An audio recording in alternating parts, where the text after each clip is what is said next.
BJP ने मध्य प्रदेश और छत्तीसगढ़ में उम्मीदवारों की पहली लिस्ट जारी कर दी है।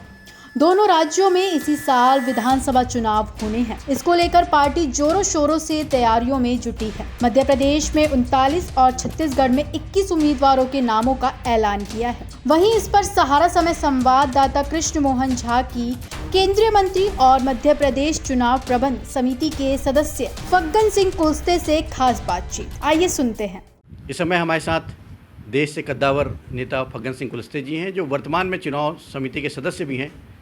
कुलस्ते जी बताइए कि जो आज एक महत्वपूर्ण बैठक होने जा रही है और ये संभावना व्यक्त की जा रही है कि जो मध्य प्रदेश की जो 64 शेष सीटें हैं उनकी भी आज घोषणा हो सकती है।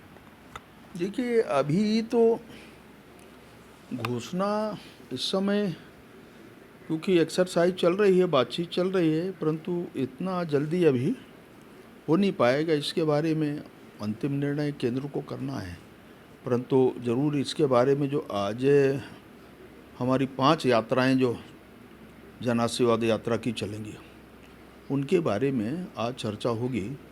विशेष तौर से आज अलग अलग क्षेत्रों में पूरी उसकी परिस्थितियों के बारे में बातचीत होगी। आज की बैठक का जो मूल है, जो जानकारी अभी तक जो प्राप्त हुई है, वह इसके कारण हुआ है। कुलस्ते जी, आप 96 में जब राष्ट्रीय सचिव थे, उस समय वर्तमान प्रधानमंत्री और आपके राष्ट्रीय महासचिव हुआ करते थे। कई बार आप जो है राष्ट्रीय अध्यक्ष रहे हैं जनजातीय मोर्चा के। किस ढंग से देखते हैं कि जो पहले आपने जो 39 टिकट डिक्लेयर की है, चुनाव के 3 महीने पहले जो डिक्लेयर होने के बाद जो अंतर्कलह दिखाई दे रही है, जो असंतोष दिख रहा है, उसे कैसे निपटेंगे आप लोग? देखिए, हम लोगों ने एक टोली बनाई है और ये हमारी जो 39 टिकटें हमने जो डिक्लेयर किया है पार्टी ने, उसके बारे में उन क्षेत्रों में हम बराबर समीक्षा कर रहे हैं और सबको इमेज कंट्रोल की दृष्टि से भी हमने योजना की है। और निश्चित तौर से इन सीटों के बारे में हमने, चूँकि समय पूर्व चुनाव पूर्व घोषित करना, एक तो दोनों बातें होती हैं, कई बार चुनाव के लिए अच्छे परिणाम भी आते हैं और इसलिए जो हारे हुए सीट हैं उनको समय पर्याप्त मिल जाए, काम की योजना और बढ़े, जो हमारे संभावित जो जिनको हमने कैंडिडेट बनाया है उनके लिए भी पर्याप्त अवसर मिलेगा और इससे जीत की संभावना ज़्यादा रहती है। और इस दृष्टि से हमने चुनाव को ध्यान में रखते हुए ये साला पहली बार ऐसा अनुभव आया है कि उनको चुनाव पूर्व घोषणा करना, ये इस बार तय हुआ है। जो पैराशूट एंट्री आपने कराई है, आपका जो गृह जिला है वहाँ पे भी एक नया कैंडिडेट आया है और बहुत असंतोष वहाँ पे फैलने लगा है। किस ढंग से देखते हैं आप, जो कोई जज था, कोई वकील था, कोई डॉक्टर था, इनकी जो एंट्री, जो वर्षों से जो आपके संघर्षशील साथी रहे हैं, उनको किनारे करके नए लोगों को टिकट देना कहाँ तक उचित मानते हैं आप इसको?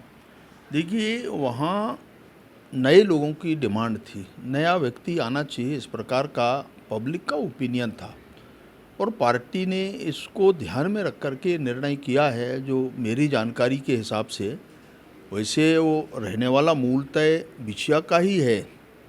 कुछ हमारे संगठनों से उनका जुड़ाव भी था, वो बीच बीच में जाते थे।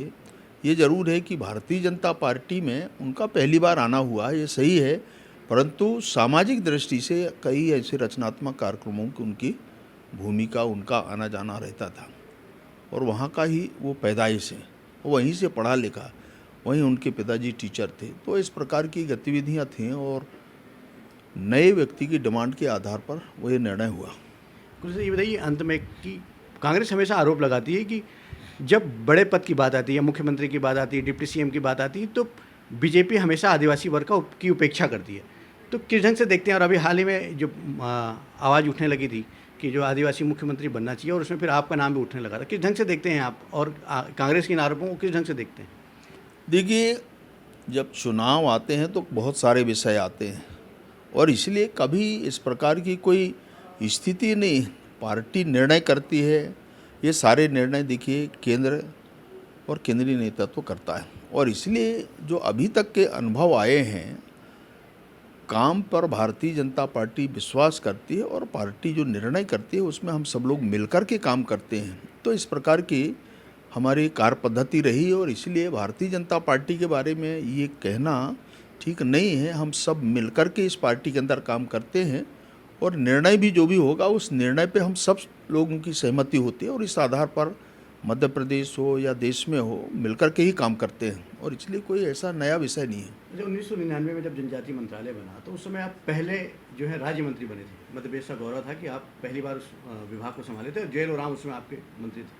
किस ढंग से देखते हैं क्या कार्य हुआ एनडीए में और उसके बाद जो इन 10 वर्षों में क्या कार्य हुआ आदिवासी? देखिए, काम तो ट्राइबल के क्षेत्र में बहुत हुआ, ये मैं कह सकता हूँ कि आज शिक्षा के क्षेत्र में हमारे अगर देखें अधोसंरचना विकास में लोगों के लिए ट्राइबल के सम्मान के बारे में, उनकी संस्कृति के बारे में से उनके महापुरुषों के बारे में जिनने इस देश के लिए काम किया है, इसके बारे में जनजातीय मंत्रालय और विशेष तौर से उस समय अटल जी और आज मोदी जी, ये बहुत बड़ा इस क्षेत्र को और ऐसा मान कर के उनको काफ़ी ऊंचाइयों तक ले गए। ये बिल्कुल सही है और मैं तो बहुत नज़दीकी से देखा है और इसलिए मैं कह सकता हूँ कि वास्तव में जितना काम भारतीय जनता पार्टी के शासन में हुए हैं, ये कांग्रेस में कभी नहीं हुए। अरे आपकी डबल इंजन की सरकार है, क्या लगता है कांग्रेस लगातार आरोप कर रही है कि इस बार जो है बीजेपी जा रही है, उसकी विदाई तय है? देखिए, ये तो कांग्रेस क्या बोलती है नहीं है, परंतु मैं ये कह सकता हूँ हमारा ये जो लड़ाई है चुनाव, और इस चुनाव को हम विकास को सामने रख कर के इस चुनाव को लड़ रहे हैं और इसलिए विकास हमारा आधार है और विकास को ही लेकर के हम चुनाव को आगे जाएंगे। ये है फग्गन सिंह कुलस्ते जिनका कहना है कि हम विकास को लेकर चुनाव लड़ रहे हैं और हमें इस बार फिर जनता अपना आशीर्वाद देगी। कैमरामैन सुनील के साथ सहारा के लिए कृष्ण मोहन झा।